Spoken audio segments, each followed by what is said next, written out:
বিকেল হলেই কি তৈরি করব বিভিন্ন টেনশনে পড়ে যায়। আজকে কিন্তু একদম ডিফারেন্ট টাইপের একটা নাস্তা তৈরি করব। নামি দামি রেস্টুরেন্টে কিন্তু এইসব নাস্তা চড়া দাম দিয়ে কিনতে হয়। বাসায় কিভাবে ঝটপট নাস্তাটা তৈরি করবেন সেই রেসিপি আজকে শেয়ার করব। আর একঘেয়েমি নাস্তা খেতে কিন্তু আসলেই একদম ভালো লাগে না, নিত্য নতুন খেতে কিন্তু দারুণ লাগে।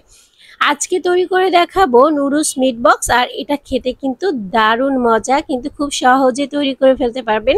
আর তৈরি করতে অল্প কিছু উপকরণের দরকার হবে, আর বাচ্চারা তো এটা বিশেষ করে অনেক বেশি পছন্দ করবে।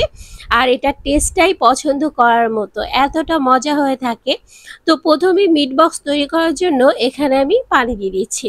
পানিটা একটু ফুটে আসলে এক প্যাকেট ম্যাগি নুডলস দিয়ে দিচ্ছি। আপনারা চাইলে কিন্তু অন্য যে কোনো ব্র্যান্ডের নুডলস নিতে পারেন। আর যেহেতু নুডলস মিট বক্স, সেহেতু নুডলস তো অবশ্যই প্রয়োজন হবে। এখানে নুডলসটা একটু সেদ্ধ করে নিতে হবে, আর এজন্য আমি পরিমাণ মতো পানি দিয়েছি। এখানে কিন্তু 1 কাপ পরিমাণ পানি দিয়েছি আমি। আর এখন একটু উল্টে পাল্টে এটাকে একটু ভালো করে সিদ্ধ করে নিব। আর সিদ্ধ করার সময় একটু খেয়াল রাখতে হবে পানির পরিমাণটা যাতে একদম পরিমাণ অনুযায়ী হয়, না হলে কিন্তু এটা ভালোভাবে সিদ্ধ হবে না, একটু শক্ত থেকে যাবে, খেতে একদম ভালো লাগবে না। দেখে অবশ্যই বুঝতে পারছেন পানির পরিমাণ আর নুডলস সিদ্ধ হওয়ার পরিমাণ অনুযায়ী দিয়েছি। এ পর্যায়ে পানিটা কিছুটা টেনে গেলে এখানে নুডলসের যে মশলাটা আছে সেটা দিয়ে দিতে হবে, আর ভালো করে নেড়েচেড়ে সব নুডলসের সাথে মিশিয়ে দিতে হবে। আর এই মিট বক্সটা তৈরি করতে নুডলস অবশ্যই প্রয়োজন হবে, আর খুবই মজাদার হয়ে থাকে নাস্তাটা। আপনার পরিবারের সবার সাথে এটা শেয়ার করতে পারেন। উপর থেকে যখন পানিটা একদমই টেনে এসেছে, এক চামচ করে ঘি দিয়ে দিচ্ছি। আমি এখানে 3 চামচ ঘি দিয়েছি। আপনারা চাইলে কিন্তু এখানে বাটারটাও ইউজ করতে পারেন, সেক্ষেত্রে টেস্টটা আরও বেশি ভালো আসবে। আমার কাছে বাটার ছিল না বিধায় আমি কিন্তু ঘি দিয়ে তৈরি করে নিয়েছি। এখন 2টা ডিম ফেটিয়ে এখানে দিয়ে দিচ্ছি, আর ডিমটা একটু ঘুরিয়ে ঘুরিয়ে দিতে হবে যাতে সব জায়গায় সমানভাবে পড়ে যায়। এখন আমি কিছু কাঁচামরিচ কুচি করে এখানে দিয়ে দিচ্ছি, আর কাঁচামরিচটা দিতে হবে, তাহলে কিন্তু খুব ভালো একটা ফ্লেভার পাওয়া যাবে। আর যারা ঝাল খেতে পছন্দ করে না তারা স্কিপ করতে পারেন। আলু সেদ্ধ করে তারপর গ্রেট করে নিতে হবে। এখানে কিন্তু আলু সেদ্ধ করে আমি গ্রেট করে নিয়েছি অফ ক্যামেরায়, কারণ এটা আমরা সবাই পারি, এজন্য এটা আমি ভিডিওতে দেখাইনি, তাহলে ভিডিওটা অনেক বেশি বড় হয়ে যাবে। গ্রেট করা আলু দেওয়া হয়ে গেলে এ পর্যায়ে আমি এখানে দিয়ে দিব মজরেলা চিজ, আর চিজগুলো আমি গ্রেট করে নিয়েছি। এই চিজ আর আলুর কম্বিনেশনটা কিন্তু খুবই দারুণ, আপনারা অবশ্যই মিট বক্সটা এভাবে তৈরি করে দেখবেন। আর এই মিট বক্সটা গরম গরম খেতে খুব বেশি ভালো লাগে, চিজগুলো একদম মেল্ট হয়ে যায়, আর খেতে তো অসাধারণ লাগে। তো অবশ্যই বাসায় তৈরি করবেন, আর মজরেলা চিজটা দিয়ে এর রেজাল্টটা খুব ভালো পাওয়া যায়। আমি পাশ থেকে একটু ছাড়িয়ে ছাড়িয়ে দিচ্ছি, আর একটু দেখছি যে ভিতরটা বা পাশটা কেমন হয়েছে। আপনারাও কিছুক্ষণ পর পর চেক করবেন। চুলার আঁচটা মিডিয়াম লোতে রেখে এটা তৈরি করতে হবে, তাড়াহুড়ো করা যাবে না, তাহলে কিন্তু নিচ থেকে পুড়ে যাবে আর এটা টেস্টটা একদমই নষ্ট হয়ে যাবে।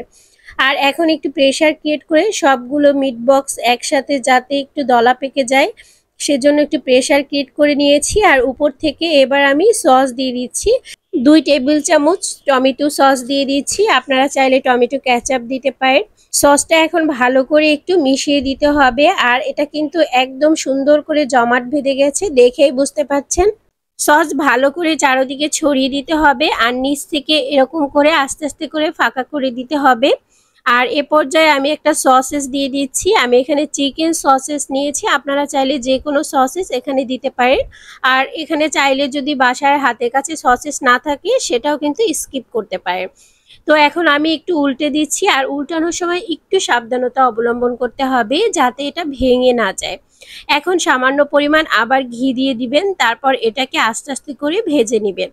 এই মিট বক্সটা ফ্রাই প্যানে তৈরি করলে ভালো হয়, তাহলে লেগে যাওয়ার সম্ভাবনা থাকে না, আর পুড়ে যাওয়ার সম্ভাবনাটা একদমই থাকে না। এখন আমি একটু উল্টে ভেজে নিয়েছি, কিছুক্ষণ পর আমি আবারও একটু উল্টে দিয়েছি, আর সামান্য পরিমাণ ঘি দিয়ে দিয়েছি। এখন কিন্তু মিট বক্সটা একদম রেডি হয়ে গেছে। এখন আমি তুলে নিচ্ছি। তুলে নেওয়ার সময় একটু সাবধানভাবে তুলে নিবেন যাতে এটা ভেঙে না যায়। আর এই যে দেখুন আমি এভাবে তুলে নিয়েছি, আর এটা কিন্তু একদম খুব সুন্দর আছে, একটুকু ভেঙে যায়নি, আর দেখতে কতটা লোভনীয় লাগছে। আর 2 টাইপের সস আমি তৈরি করে নিয়েছি, আর উপর থেকে একটু চিলি ফ্লেক্স দিয়ে দিচ্ছি। আসলে মিট বক্সে যদি একটু চিলি ফ্লেক্স দেওয়া হয় তাহলে এর টেস্টটা কিন্তু অনেকটা বেড়ে যায়। অবশ্যই চেষ্টা করবেন চিলি ফ্লেক্স দেওয়ার। এখানে আমি হোয়াইট সস বাসায় তৈরি করে নিয়েছি।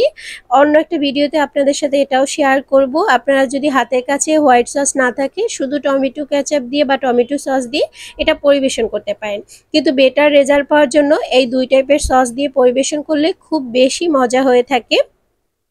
উপর থেকে আমি আবারও একটু চিলি সস দিয়ে দিচ্ছি, আর দেখতে পাচ্ছেন এটা কতটা লোভনীয় লাগছে। আর আমি একটু কেটে আপনাদের সাথে শেয়ার করছি এটার ভিতরটা কেমন হয়েছে।